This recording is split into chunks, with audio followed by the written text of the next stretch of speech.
ये सुन ZTBL OG3 की post के हवाले से ये सुन ये एक जनरल किस्म की वीडियो है। देखिए हम इसमें ये एक सवाल डिस्कस करेंगे कि ZTBL बैंक को अगर आप दरमियान में छोड़ के आपके जो कहीं पे जॉब हो जाते हैं किसी और डिपार्टमेंट में, तो अगर आप छोड़ के चले जाते हैं तो इससे आपको क्या नुकसान होंगी, ठीक है। और साथ ही यहाँ पर हम जो श्योरिटी बॉन्ड है ये क्या चीज़ होती है वो भी हम इसके बारे में डिस्कस करेंगे, ठीक। फिर दूसरा सवाल हम ये डिस्कस करेंगे जो स्टूडेंट ने पूछा है कि क्या जो है ना आप अपनी मर्ज़ी की प्लेसमेंट पर पोस्टिंग करा सकते हैं, ठीक है जी स्टूडेंट्स, अगर आप ZTBL में OG3 जो है ना क्या होते हैं वो सेलेक्ट होते हैं, ठीक है जी स्टूडेंट्स। तो इन वीडियो में हम दोनों सवालों को एड्रेस करेंगे। जी स्टूडेंट, अगर आप इंटरव्यू की प्रिपरेशन जो है ना करना चाहते हैं फ्री ऑफ कॉस्ट, तो इस वीडियो के डिस्क्रिप्शन में मैं इसका लिंक डाल दूंगा। तो वहाँ पर जो है ना स्टूडेंट मैंने नई वीडियोज़ के अंदर अपलोड की हैं, तो आप वो देख सकते हैं और इंटरव्यू की तैयारी कर सकते हैं, ठीक है डियर स्टूडेंट। तो पहला सवाल ये है डियर स्टूडेंट कि आप ZTBL बैंक को दरमियान में छोड़ सकते हैं, ठीक है डियर स्टूडेंट। तो बेसिकली क्या होता है डियर स्टूडेंट कि ZTBL क्या होता है कि वो कहते हैं कि आपको 3 साल, ठीक है ना, 3 ईयर्स क्या होता है उसके अंदर आपने अगर ज्वाइन करते हैं तो आपने उसको सर्व करना होता है, ठीक है। लेकिन डियर स्टूडेंट अगर आप ZTBL बैंक को इस दौरान अगर आप छोड़ना चाहें, ठीक है ना, अगर आप छोड़ना चाहें, ठीक है, तो आप छोड़ भी सकते हैं, ठीक है। लेकिन इसकी आपको एक कॉस्ट जो है ना आपको बेयर करना पड़ेगा, ठीक है। वो क्या होती है कि वो आपसे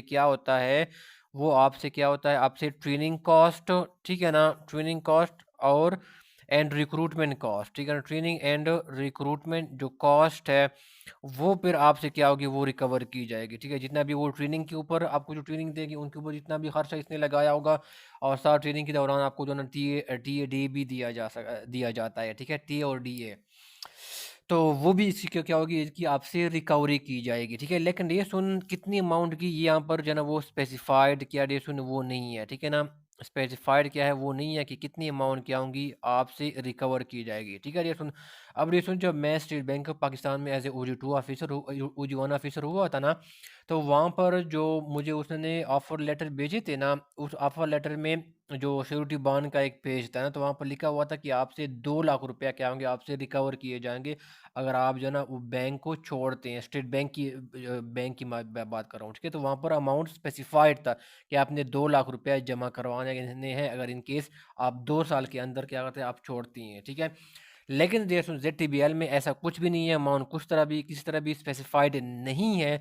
रादर क्या करना है, आप सिर्फ ट्रेनिंग और जो रिक्रूटमेंट कॉस्ट के ऊपर ZTBL जितना भी कॉस्ट इनकर करेगी, ठीक है, तो वो फिर क्या होगी इसकी रिकवरी आपसे की जाएगी अगर आप 3 साल के जैसे पहले क्या करते हैं बैंक को छोड़ते हैं, ठीक है। ठीक है रेशम, अच्छा रेशम फिर क्या होता है श्योरिटी बॉन्ड होता है, ठीक है ना। देखो श्योरिटी बॉन्ड, ठीक है ना, ये बेसिकली क्या होता है, ये रेशम इसके अंदर ये चीज़ें शामिल होती हैं कि ये जो ना ये बंदा क्या है ये 3 साल तक जो ना वो अगर वो छोड़ना चाहें, ठीक है ना, तो फिर क्या कर सकते हैं 3 4 के अंदर अगर वो छोड़ना चाहें तो फिर आपको ट्रेनिंग और रिक्रूटमेंट कॉस्ट क्या होगी वो रिकवर की जाएगी, ठीक है। सिक्योरिटी बॉन्ड के अंदर ये लिखा होता है, ठीक है। और फिर आपको उसने इसके ऊपर क्या जो राइटिंग होती है ना, ठीक है, वो आपको एक पेज दिया जाता है इसके, ठीक है। और फिर इसके ऊपर आपने क्या करना है स्टाम्प पेपर जो है ना इसके ऊपर फिर वो आपने सारा लिखना है, ठीक है। स्टाम्प पेपर के ऊपर इसकी एक लीगल वैल्यू होती है ना, ठीक है। आप उसको कोर्ट में जाना प्रेजेंट कर सकते हैं, ठीक है जी। तो स्टाम्प पेपर के ऊपर क्या है आपने ये जो श्योरिटी बॉन्ड के ऊपर वो आपको एक फार्मेट देंगे, ठीक है, श्योरिटी बॉन्ड का एक फार्मेट देंगे, ठीक है। ZTBL वाले जो आपको ऑफर लेटर के साथ बाकी डॉक्यूमेंट वो भेजेंगे, ठीक है। तो इंच के ऊपर क्या होगा आपने स्टाम्प पेपर के ऊपर ये लिखना है और वहाँ पर कोई विटनेसेस वगैरह है वो भी आपने मेंशन करनी है, ठीक है डियर स्टूडेंट। और ये बस यही आप वहाँ पर ये लिखा होता है कि अगर ये 3 साल के अंदर छोड़ के जाए तो उनसे ट्रेनिंग और रिक्रूटमेंट कॉस्ट क्या होगी वो रिकवर की जाएगी, ठीक है डियर स्टूडेंट्स। तो ये आप जो है आपसे अंडरटेकिंग लेते हैं स्टाम्प पेपर के ऊपर, ठीक है dear students.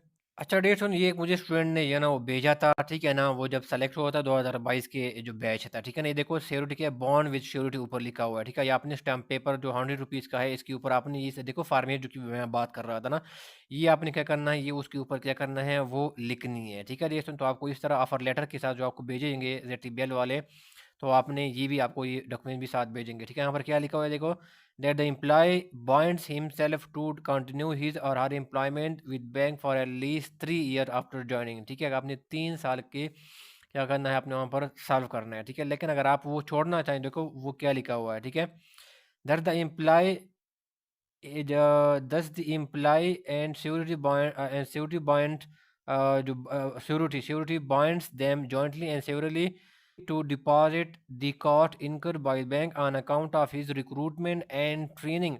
If the employee resigns or in any case leaves the bank before the prescribed period of 3 years from the date of joining of bank service. ठीक है डियर स्टूडेंट, तो देखो यहाँ पर क्लियरली क्या किया डियर स्टूडेंट, श्योरिटी बॉन्ड के अंदर क्या है वो लिखा हुआ है। ठीक है डियर स्टूडेंट्स, और ठीक है डियर, तो आपने क्या करना है, ये फॉर्मेट आपको भेजेंगे, ठीक है ना, ऊपर से बॉन्ड लिखा होगा, इसके ऊपर आपने स्टैम्प पेपर के ऊपर ये फॉर्मेट लिखना है, या फिर आपकी जो नीचे विटनेसेस है, ठीक है, उनको भी क्या करना है, यहाँ पर आपने मेंशन करना है। ठीक है, देखो विटनेसेस भी है। ठीक है, तो इसके अंदर क्या, छोटी बॉन्ड के अंदर ये लिखा होता है। ठीक है डियर स्टूडेंट्स, फिर नेक्स्ट डेट आ जाता है कि क्या आपकी मर्जी की प्लेसमेंट पर पोस्टिंग क्या कर सकते हैं, वो करा सकते हैं। ठीक है डेसन, तो डेसन क्या होता है कि जब आप क्या करें, ज्वाइन करें, ठीक है ना, तो जहाँ पर आपकी ऑफर लेटर में जो भी आपका जो ना वो सेंटर मेंशन होगा ना, सॉरी जेटीबीएल का जो ब्रांच है, ठीक है, ऑफर लेटर में, ठीक है, वहाँ पर डेसन क्या है, आपने एट लीस्ट क्या है डेसन, आपने 3 साल क्या करने, वहाँ पर आपने सर्व करनी है। ठीक है, सिविल श्योरिटी बॉन्ड जो अभी मैं दिखा रहा था, इसके अंदर आखिरी जो लाइन है वो ये भी लिखी हुई है, अगर आप जो ना कोई सिफारिश यूज़ करेंगे या कोई इन्फ्लुएंस यूज़ करते हुए आप अपनी ट्रांसफ़र पोस्टिंग किसी और सिटी कराने की कोशिश करेंगे, तो आपके खिलाफ क्या होगा, एज एम्प्लॉय क्या होगा, आपके खिलाफ डिसिप्लिनरी एक्शन क्या होगा, वो लिया जाएगा। ठीक है जी सुन, तो जहाँ पर भी आपकी पोस्टिंग इनिशियल पोस्टिंग होगी, वहाँ पर एटलीस्ट आपने 3 साल सर्व करने हैं, वो मस्ट है। इस दौरान आप किसी भी जगह पे पोस्टिंग आपकी नहीं हो सकती। ठीक है जी, हाँ, जब आप 3 साल गुजर जाएं तो फिर क्या होगा, इसके बाद ये मैनेजमेंट की डिस्क्रिशन भी होता है आपकी सर्विसेज, कि वो आपको कहीं भी जना क्या कर सकते हैं, वो पोस्टिंग करा सकते हैं। ठीक है, इसके बाद फिर क्या होता है, मैनेजमेंट की डिस्क्रिशन पे होता है कि वो आपको कहाँ यहाँ पर रख लेते हैं या किसी और जगह पे क्या कर सकते हैं, वो ट्रांसफ़र कर सकते हैं। ठीक है, लेकिन 3 साल के लिए आपको अपनी जो इनिशियल पोस्टिंग होगी वहाँ पर क्या होगा, वो आपको तैनात किया जाएगा। ठीक है, अमूमन डेसन क्या होता है, जो आपको अपना करीब डिस्ट्रिक्ट है ना, आपका जो अपना जो डोमिसाइल है जिस डिस्ट्रिक्ट का है ना, वहाँ पर अगर कोई क्या हो, कोई आपकी जो है ना वो कोई वैकेंसी डे सुन वहाँ पर कोई अवेलेबल होगी ना, तो आपको वहाँ पर एडजस्ट क्या होगा, वो कर दिया जाएगा। ठीक है सुन, लेकिन अगर वहाँ पर कोई वैकेंसी अवेलेबल नहीं है, तो आपके पास क्या कोई नियर बाय, ठीक है ना, आपकी कोई क्या होगा, नियर बाय कोई डिस्ट्रिक्ट होगा ना, तो फिर वहाँ पर फिर क्या होगा, आपको वहाँ पर तैनात किया जाएगा। ठीक है, मिसाल के तौर पर क्या, अगर आपका डोमिसाइल इस्लामाबाद का है, तो को आपको जो ना इस्लामाबाद में जो ना वो तैनात किया जा सकता है। ठीक है, इसका जो मेन हेडक्वार्टर है ब्लू एरिया में, लेकिन इस्लामाबाद में अगर ना नहीं हो पाती, ठीक है, नहीं वो आपको वहाँ पर नहीं रखते, तो फिर क्या होगा, इस्लामाबाद के करीब क्या होगा, कई सिटी में जो ना वो आपको तैनात किया जाएगा। ठीक है, जिस तरह रावलपिंडी है, ये भी आपका करीब आ जाता है, या कोई और सिटी आ गया जहाँ पर जेटीबीएल का ब्रांच है, कहोटा या इस तरह इस्लामाबाद के इर्द गिर्द कोई करीब सिटी है। ठीक है, तो फिर वहाँ पर फिर क्या होगी, आपकी क्या होगी, वो पोस्टिंग जो है ना वो होगी। ठीक है डियर स्टूडेंट्स, तो ये इनिशियल पोस्टिंग की मैं बात कर रहा हूँ। ठीक है, इनिशियल पोस्टिंग की मैं बात कर रहा हूँ कि पहले आपकी अपने डिस्ट्रिक्ट की करीब होगी, अपने डिस्ट्रिक्ट में होगी, या अगर डिस्ट्रिक्ट में नहीं तो फिर क्या होगा, आपको नियर बाय क्या होगी, डिस्ट्रिक्ट में क्या होगी, आपकी इनिशियल पोस्टिंग जो है ना क्या वो होगी। ठीक है डियर स्टूडेंट्स, तो ये बेसिकली इन्फॉर्मेशन जो है ना वो मैंने दी है। अगर आपको कोई क्वेश्चन है डियर स्टूडेंट, कोई क्वेरी है, तो आप जो है ना वो कमेंट बॉक्स में पूछ सकते हैं। ठीक है डियर स्टूडेंट, दुआ में जो है ना वो याद रखिएगा। सुनने का बहुत शुक्रिया। Thank you so much.